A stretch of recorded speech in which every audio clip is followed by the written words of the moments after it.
여러분 안녕하세요. 저는 연세의대 의학교육학교실과 인문사회의학교실 그리고 정신과 교실에 있는 전우택이라고 합니다. 오늘 여러분들 만나 뵙게 되어서 매우 반갑고 이제부터 몇 가지 생각을 함께하는 시간을 갖도록 하겠습니다.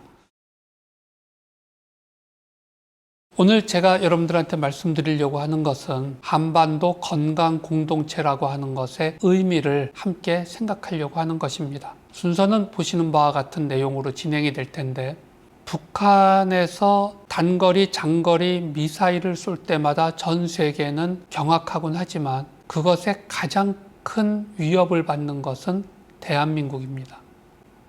그래서 남북 정상회담이 있었을 때 그것에 가장 큰 기대를 갖기도 하고, 개성에 있는 남북 공동연락사무소가 무너질 때 그것 때문에 가장 마음의 상처를 입는 것도 대한민국입니다.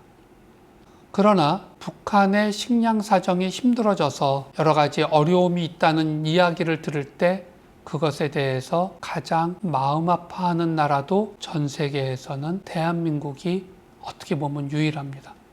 그런 의미에서 북한으로부터 가장 큰 위협을 받고 고통을 받는 나라인 대한민국이 북한이 겪는 고통에 가장 주목하는 나라이기도 하고, 이러한 상황은 북한을 돕는다는 것이 과연 적절하고 옳은 일이냐라고 하는 질문을 만들어냅니다. 이것이 우리 안에 있는 딜레마입니다. 실제로 북한이 1990년대 중반 이후로 고난의 행군 시기를 거치면서 우리는 많은 대북 지원들을 해왔는데, 이러한 대북 지원이 과연 적절한가 하는 것은 그동안의 남한 사회에서 가장 대표적인 논쟁거리 중에 하나였고, 그것은 지금도 마찬가지입니다. 그래서 우리는 이런 질문에 대한 대답을 생각해 보아야 합니다. 우리가 북한에 관심을 가지고 북한을 돕는 데는 과연 적절한 이유가 있는가라고 하는 것입니다. 우리는 북한이라는 나라의 이념과 체제에 동의하지 않습니다. 그러나 그럼에도 불구하고 북한에 살고 있는 사람들을 인간으로 존중합니다. 이 두 가지는 서로 다른 차원의 것입니다. 인간은 우리의 역사 속에서 서로 민족, 언어, 종교, 성별, 이념들이 다른 사람은 자신과 달리 인간적 존엄성이 없는 존재로 생각해 왔습니다. 그래서 민족, 언어, 종교, 성별, 이념 등이 다르면 그를 아예 인간으로 취급하지 않으려는 태도가 있었고, 그로 말미암아 그들을 함부로 대하고 극단적으로는 죽이는 일에도 서슴지를 않았습니다. 사실 이념의 문제와 같은 것 때문에 특별히 20세기는 인류 전체가 큰 홍역을 치렀고, 한반도의 비극 역시 그 핵심에는 이러한 식의 생각이 있었습니다.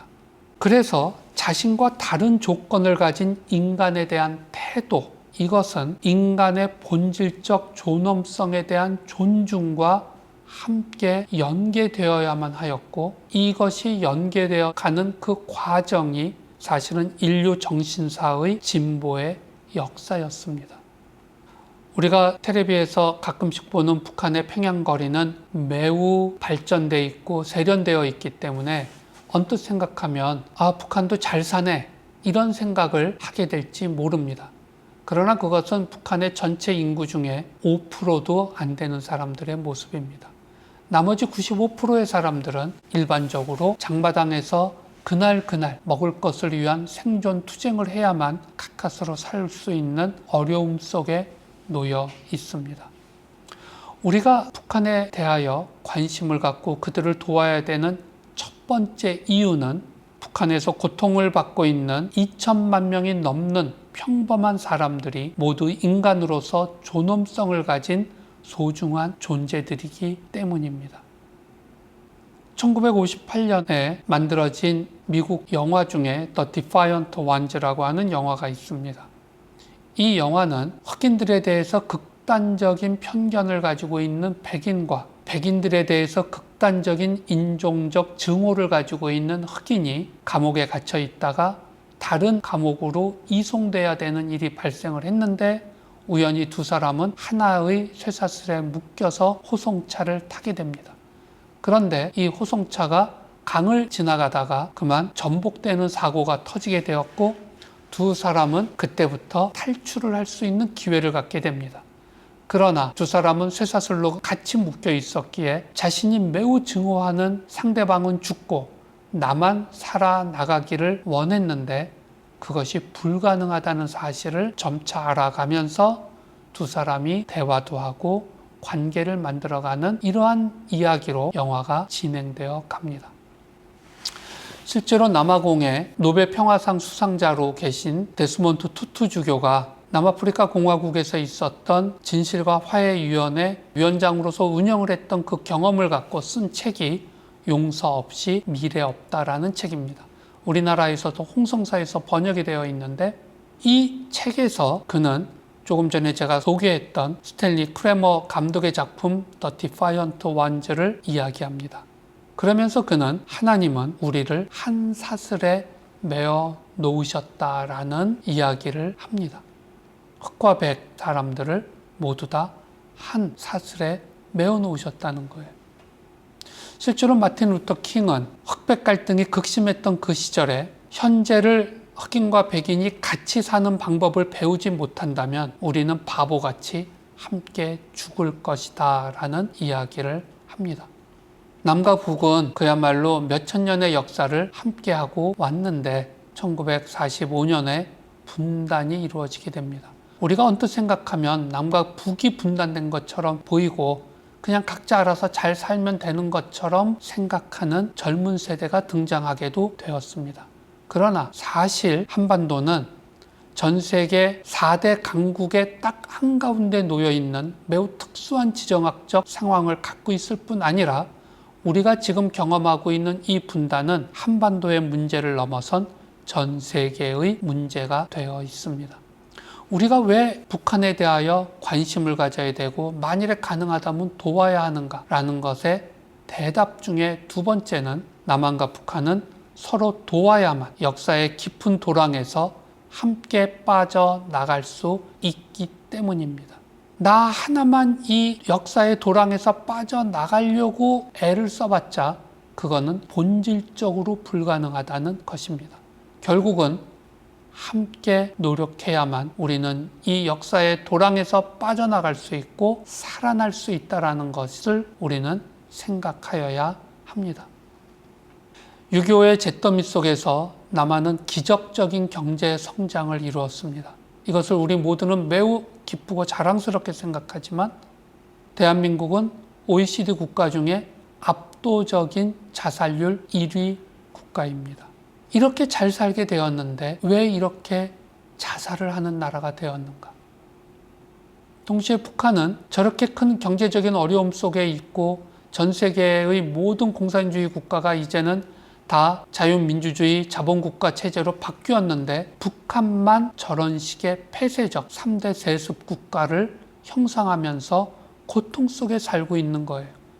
핵무기 개발에 집착하고 있고 왜 저래야 되는 걸까? 저는 남과 북의 이 모습의 근본적 원인은 한반도의 비극적 트라우마가 만들어낸 한국인의 정신적 황폐함 때문에 그렇다라고 생각을 합니다.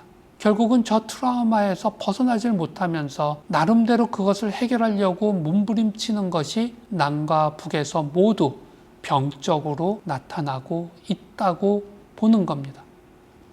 이런 집단 트라우마를 어떻게 치유할 수 있을까라고 할 때 자신의 상처를 이해해주고 인정해주는 누군가들로부터 진정한 공감과 배려, 돌봄을 체험하는 것이 가장 중요하다고 이야기를 합니다.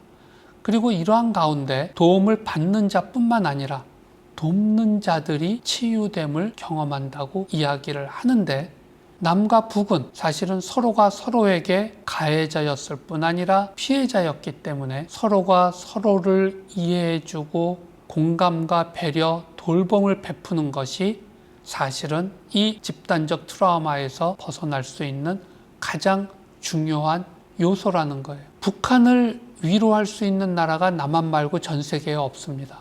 반대로 남한을 치유하고 남한의 이 뿌리 깊은 상처를 치유할 수 있는 나라도 북한밖에는 없을지 모릅니다.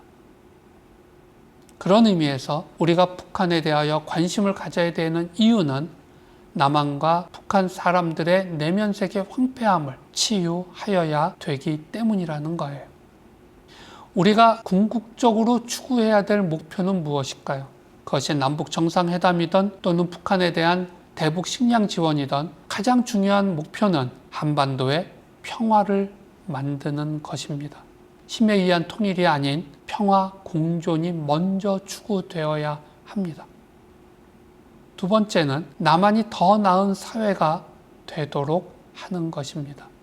북한 주민들이 볼 때 남한이 정말로 인간답게 살 수 있는 좋은 사회라는 인상을 갖게 되고 믿음을 갖게 된다면 결국 북한은 남한과의 통일을 찬성하게 됩니다. 그러나 남한이 너무나 복잡하고 어지러운 병적인 사회라고 생각이 든다면 감히 차마 통일을 하자는 말을 못하게 될 겁니다. 결국 이 모든 과정을 통해서 우리는 남북한 사람들이 한반도 공동체를 이루기 원하도록 하는 것이 목표입니다.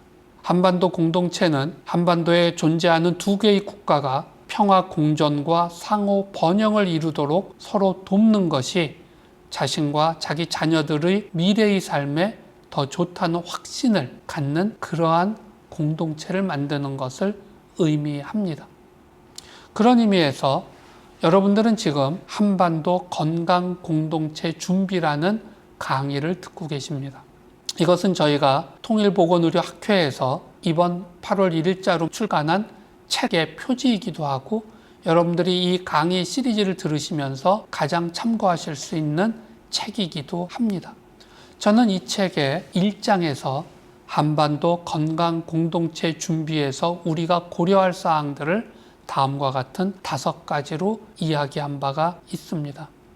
남북한은 적대적인 전쟁 임박 상태에서부터 시작하여서 정말로 평화롭게 서로가 자유왕래하고 서로의 번영과 발전을 위해서 최대한의 협력이 편안하게 이루어지는 양쪽 극단, 이 극단 모두에 대한 우리들의 생각과 준비가 필요하다라는 것이 첫 번째 이야기고, 두 번째는 코로나19와 같은 아주 긴급한 문제에서부터 예를 들면 기생충 문제라든지 또는 암이나 여러 가지 만성질환과 같은 연속적인 노력이 필요로 되는 이러한 모든 측면들을 같이 고려한 건강 공동체를 위한 노력을 해야 된다고 제가 얘기를 했고요. 보건의료는 사실은 이념을 넘어설 수 있는 매우 중요하고도 좋은 조건을 가진 영역입니다.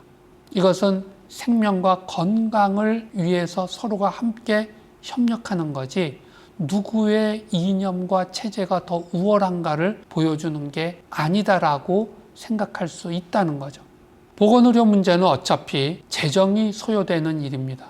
우리가 그것을 무시하고 함부로 이야기하는 것은 안 됩니다. 그래서 남북한 주민들이 모두 동의하고 이해할 수 있는 그러한 방식으로 재정 문제에 접근할 수 있어야 되며, 마지막으로 어느 한쪽이 한쪽을 일방적으로 돕는 것을 넘어서서 사실은 남과 북이 함께 이익을 공유할 수 있는 남북 개발 협력 사업으로 진행되어야 한다는 것을 저는 제안하였습니다. 자세한 것은 여러분들이 책을 한번 보시면 좋겠다, 이런 생각을 합니다.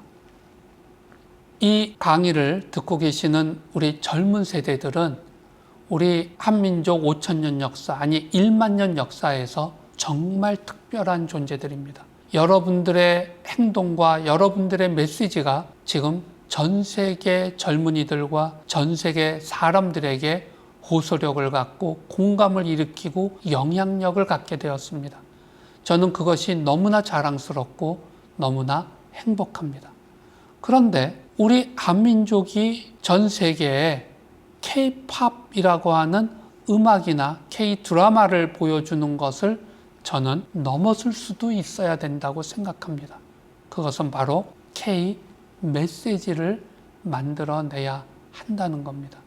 이것은 평화와 상생, 화해와 용서라고 하는 메시지입니다. 전 세계가 지금 모두 다 굉장히 큰 어려움 속에 있고 갈등을 겪고 있습니다. 이러한 상황에서 남한에 대하여 적대적인 북한에 거주하고 있는 북한 주민들의 생명과 건강에 대한 관심을 가지고 지원한다는 것이 남한 사람들에게는 분명히 딜레마이다. 그러나 이 딜레마를 넘어서서 우리가 이러한 이유 때문에 북한을 돕고 이러한 이유 때문에 우리는 전 세계가 우리의 행동을 주목하며 그들 각자가 가지고 있는 고통과 딜레마를, 갈등과 분쟁을 넘어설 수 있다라는 것을 만일에 우리 한국인들이 전 세계에 전달할 수만 있다면 이것은 우리 민족의 발전을 이루고 전 세계에 기여하는 그러한 일이 될 거라고 믿습니다. 오늘 여러분들이 저와 함께 이 시간을 가져주신 것에 대해서 감사드리고 이것과 관련된 여러 가지 참고 문헌들을 통해 제가 정리한 생각들이 좀 더 있습니다. 관심 있으신 분들은 지금 이 참고 문헌에 적힌 책들을 한번 보아주시고 또 여러분들끼리 함께 토론하는 시간도 있으면 좋겠다 생각을 합니다. 예, 감사합니다. 이것으로 마치도록 하겠습니다.